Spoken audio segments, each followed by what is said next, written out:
UE 2.11 Pharmacologie et thérapeutique, forme galénique et voie d'administration des médicaments. Les formes galéniques sont les formes du médicament permettant leur administration dans l'organisme du patient. Selon la voie d'administration, l'action du médicament peut être une action locale ou une action systémique. Dans le cas d'une action locale, le médicament va agir au niveau du site où il a été administré. Dans le cas d'une action systémique, l'administration du médicament se fait dans le sang et le médicament va ensuite être acheminé à son site d'action par le sang. Le but de la forme galénique est de faciliter le respect de la prescription médicale, c'est-à-dire de favoriser l'observance au traitement par le malade. Il est donc nécessaire de veiller à la conservation des principes actifs en les protégeant contre les facteurs d'altération, essentiel de masquer une odeur ou un goût désagréable pour le patient lors de l'administration, d'assurer une durée suffisante de l'activité pharmacologique du principe actif et enfin de cibler la délivrance du principe actif sur son site d'action. Un médicament est l'association de 3 entités. Tout d'abord le principe actif, ensuite les excipients et enfin le conditionnement. Le principe actif d'un médicament est la substance qui exerce l'action pharmacologique. C'est lui qui permet d'obtenir l'effet thérapeutique recherché par le médecin. Au-delà du principe actif, le médicament est composé d'autres substances appelées excipients. Les excipients n'ont pas d'action pharmacologique, ils sont pour la plupart inactifs. Néanmoins, ce sont des composants qui sont essentiels pour la fabrication du médicament, par exemple des gélifiants ou des lubrifiants, ou alors qui sont essentiels pour l'administration du médicament, comme des colorants ou des aromatisants qui peuvent masquer un goût désagréable, ou encore pour la stabilité ou la conservation des médicaments. Certains excipients sont dits à effet notoire car ils peuvent provoquer des effets indésirables. C'est le cas du lactose, par exemple, qui peut être à l'origine de troubles digestifs. Le médicament est ensuite contenu directement dans un conditionnement dit primaire, comme un flacon ou un blister, qui sert à le protéger contre les facteurs d'altération, comme la lumière, la température ou l'humidité. Il est important que ce conditionnement n'interagisse pas avec le médicament qu'il contient. Le conditionnement primaire est lui-même contenu dans un conditionnement secondaire, le plus souvent une boîte en carton, qui peut contenir également la notice explicative. Le conditionnement secondaire sert également de support à l'information du patient. La voie d'administration correspond à la façon dont le médicament est administré au patient. C'est le mode d'acheminement du principe actif à son site d'action. On distingue la voie générale et la voie locale. Avec la voie générale, ou voie systémique, le principe actif emprunte la circulation sanguine pour atteindre son site d'action. Avec la voie locale, le principe actif est directement appliqué sur son site d'action et il exerce son effet pharmacologique uniquement sur ce site précis. Le but de la voie locale est de limiter la diffusion du principe actif à partir de son site d'action pour éviter au maximum les effets indésirables. Le choix de la voie d'administration dépend de plusieurs critères. Le type d'action souhaitée, locale ou systémique, les circonstances de l'administration, est-ce qu'on est dans une situation d'urgence, un traitement de courte ou de longue durée, le type de patient, est-ce qu'on s'adresse à un enfant, un adulte ou une personne âgée, par exemple. Il existe différentes voies d'administration. La voie parentérale, qui regroupe tous les modes d'administration avec effraction de la peau, notamment la voie intraveineuse, la voie intramusculaire et la voie sous-cutanée. La voie orale, la voie rectale, la voie pulmonaire, la voie auriculaire, la voie ophtalmique, etc. La voie parentérale correspond à l'administration des médicaments après effraction cutanée.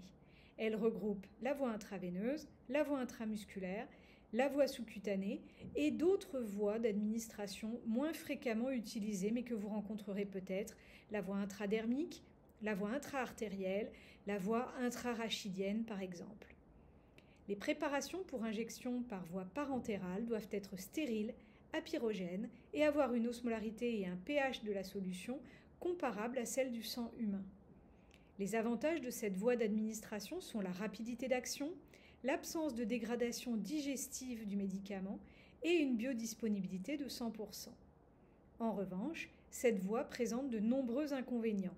Elle nécessite du matériel et du personnel spécialisé, elle peut induire des douleurs lors de l'administration, il y a un risque infectieux important puisqu'il y a effraction de la barrière cutanée et il est difficile de réaliser des administrations répétées. Lors d'une administration intraveineuse, le médicament est directement injecté dans la veine à l'aide d'une aiguille ou d'un cathéter. On parle de voie intraveineuse périphérique quand la veine choisie est une veine superficielle de petit calibre et de voie intraveineuse profonde ou centrale lorsque la veine choisie est une veine profonde et de gros calibre. La voie intraveineuse est la voie d'urgence par excellence. Il est possible d'administrer des médicaments en intraveineuse directe, on parle d'IVD ou de bolus pour une administration flash. On peut administrer des médicaments en intraveineuse lente sur plusieurs minutes, 3 à 5 minutes. On peut administrer des médicaments en perfusion courte de 15 à 30 minutes ou en perfusion continue sur plusieurs heures ou plusieurs jours, 24 à 48 heures par exemple, grâce à l'utilisation de perfuseurs électriques ou d'un goutte à goutte. Enfin, il existe des chambres implantables qui sont utilisées généralement dans le cadre de l'administration des chimiothérapies. Lors d'une administration intramusculaire, le médicament est injecté directement dans un muscle profond avec une aiguille longue. Le muscle étant richement vascularisé, le médicament va diffuser dans les vaisseaux sanguins, puis la circulation générale. C'est une voie d'administration facile à utiliser qui permet notamment l'administration des solutions huileuses, comme des neuroleptiques par exemple. Cependant, la voie intramusculaire n'est pas une voie d'urgence et l'injection est parfois douloureuse. Cette voie d'administration est notamment contre-indiquée chez les patients traités par anticoagulants car il y a un risque de survenue d'un hématome au point d'injection. Lors d'une injection par voie sous-cutanée, le médicament est injecté sous la peau dans le tissu conjonctif à l'aide d'une aiguille fine et courte. C'est une voie d'administration facile à utiliser et très employée pour les héparines et les insulines notamment, avec une possibilité d'injection par le patient lui-même, comme par exemple dans le cadre de l'administration d'une insuline pour un patient diabétique. Il est à noter l'existence de stylo-injecteurs qui sont particulièrement adaptés pour une auto-administration. La voie orale ou administration péros est la voie naturelle d'ingestion. C'est la voie d'administration la plus utilisée car c'est la plus physiologique, la plus facile d'accès et la mieux acceptée. Le médicament est absorbé au niveau de la muqueuse gastrique, par exemple dans le cas de l'aspirine, ou au niveau de la muqueuse intestinale, puis arrive dans la circulation générale où il peut exercer son action. Il existe des principes actifs qui ne sont pas absorbés et qui exercent simplement une action locale au niveau du tube digestif, comme les pansements gastriques ou certains antibiotiques. Ces principaux inconvénients sont le délai d'action plus long que par voie parentérale, l'altération possible de certains principes actifs à cause des sécrétions du tube digestif ou encore du pH acide de l'estomac et les interférences possibles avec l'alimentation, l'alcool ou le tabac. Cette voie d'administration peut être impossible à utiliser si le patient vomit ou s'il est difficile d'obtenir sa coopération, comme quelquefois chez les enfants ou les patients psychiatriques.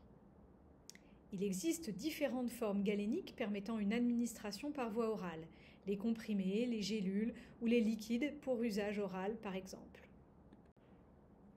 Les comprimés représentent la forme pharmaceutique la plus répandue. Il s'agit d'une préparation de consistance solide obtenue en agglomérant par compression des particules de poudre enfermant une unité de prise du médicament. Les comprimés, parfois sécables, dans ce cas ils présentent une rainure de fragmentation comme sur la photo, sont destinés à être avalés, croqués ou dissous dans l'eau. Les comprimés simples sont obtenus par compression et se désagrègent en moins de 15 minutes après avoir été avalés. Les comprimés enrobés sont obtenus après enrobage par une solution qui va durcir. Les dragées, par exemple, sont des comprimés enrobés.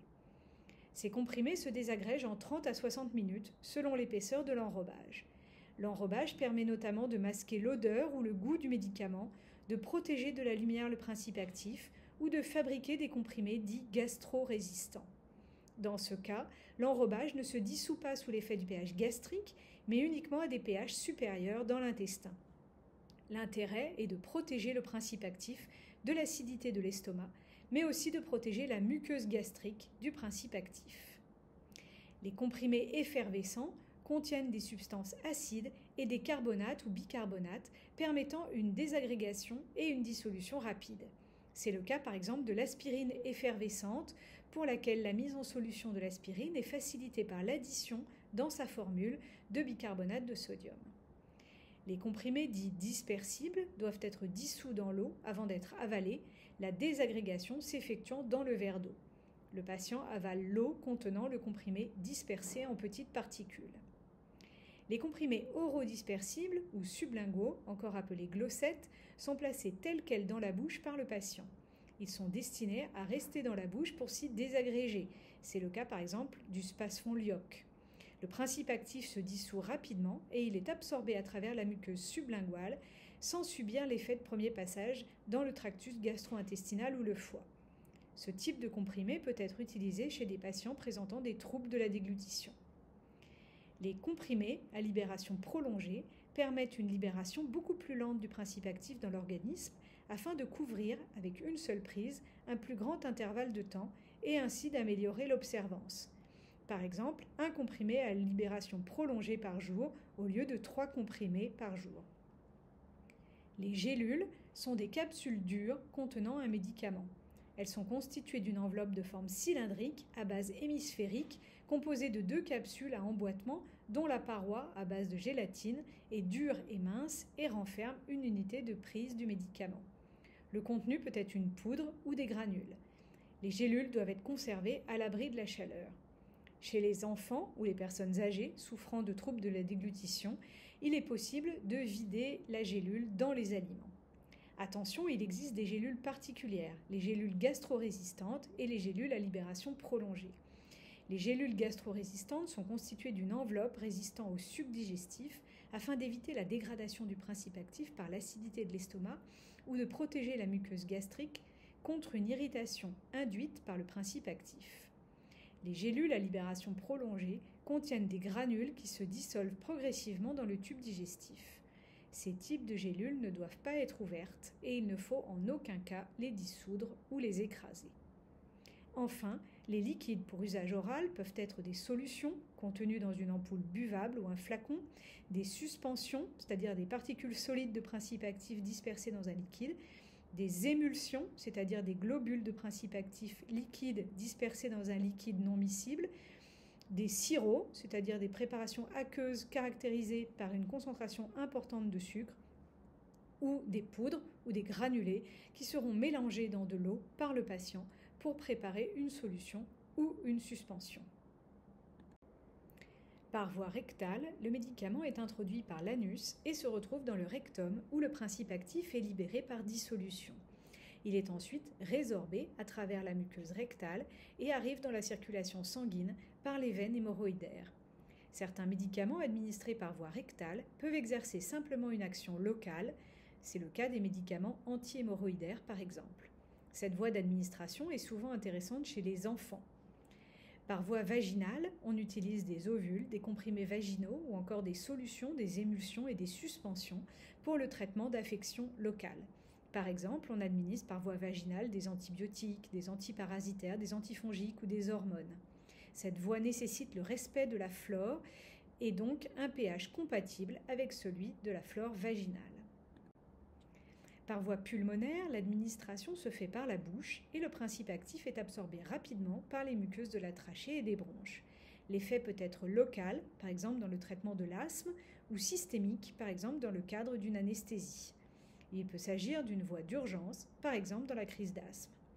Cette voie d'administration peut être utilisée pour administrer des médicaments sous forme gazeuse, comme le protoxyde d'azote ou encore l'oxygène, ou bien des principes actifs solides ou liquides en suspension dans un gaz vecteur, dans un aérosol par exemple. Il existe différents moyens pour administrer ces médicaments par voie pulmonaire, comme des nébulisateurs ou des inhalateurs. Le facteur limitant la bonne utilisation de ces inhalateurs est un problème de coordination du geste entre la main et la respiration, nécessitant l'éducation du patient. En pédiatrie, on privilégiera l'utilisation de chambres d'inhalation afin de pallier ce problème de coordination main-respiration. La voie nasale est utilisée pour des instillations ou des pulvérisations nasales. Cependant, peu de principes actifs sont absorbés par cette voie pour produire une action générale. La voie auriculaire concerne des préparations destinées à l'instillation, la pulvérisation ou l'application dans le conduit externe de l'oreille pour une action locale. La voie ophtalmique utilise des collyres ou des pommades ophtalmiques qui nécessitent une application sur le globe oculaire et ou les conjonctives. Le produit est introduit dans le cul-de-sac conjonctival. Cependant, le collyre ou la pommade ophtalmique sont des corps étrangers pour l'œil et vont donc induire un larmoiement et une fermeture des paupières. Ces médicaments doivent respecter un pH compris entre 7,4 et 7,7, être isotoniques et stériles. Leur durée d'utilisation est limitée après ouverture du flacon. Lors d'une administration par voie cutanée, le médicament est déposé sur la peau. La pénétration du principe actif dans la circulation sanguine est donc extrêmement limitée car la peau saine est imperméable. La voie cutanée est donc le plus souvent utilisée pour avoir une action locale. En cas d'altération cutanée, il peut y avoir une absorption du principe actif avec une action générale. C'est pourquoi le médicament ne doit être appliqué que sur une peau non lésée afin d'éviter la survenue d'effets indésirables. Les préparations utilisées sont des préparations semi-solides pour une application cutanée, y compris sur les ongles ou le cuir chevelu. Ce sont des pommades, des crèmes ou des gels. Il existe également des poudres ou des liquides qui peuvent être administrés par voie cutanée. Quelques principes actifs ont la propriété de pouvoir diffuser à travers la peau pour atteindre la circulation sanguine et produire une action générale. Ils peuvent donc être administrés par voie percutanée. On les utilise sous forme de dispositifs transdermiques ou patch qui permettent une administration systémique et contrôlée des principes actifs mal absorbés par d'autres voies et subissant une dégradation importante lors de l'effet de premier passage hépatique. L'administration peut durer plusieurs jours. À titre d'exemple, cette voie est indiquée dans le traitement hormonal substitutif, le traitement de la ménopause, pour la contraception, pour le sevrage tabagique avec des patchs nicotiniques, pour le traitement de l'angine de poitrine avec des patchs à la trinitrine, pour le mal des transports avec des patchs à la scopolamine destinés à être collés derrière l'oreille, dans le traitement de la douleur à l'aide de patchs antalgiques délivrant des dérivés morphiniques de manière continue, ou encore pour l'anesthésie locale avant un prélèvement sanguin ou une petite intervention chirurgicale. En conclusion, il existe de nombreuses voies d'administration des médicaments qui correspondent à différentes formes galéniques. Les plus importantes sont la voie parentérale, et particulièrement la voie intraveineuse, et la voie orale, qui permet l'administration de formes solides comme des comprimés ou des gélules, ou liquides comme des sirops ou des ampoules. D'autres voies d'administration sont utilisées principalement pour un effet local.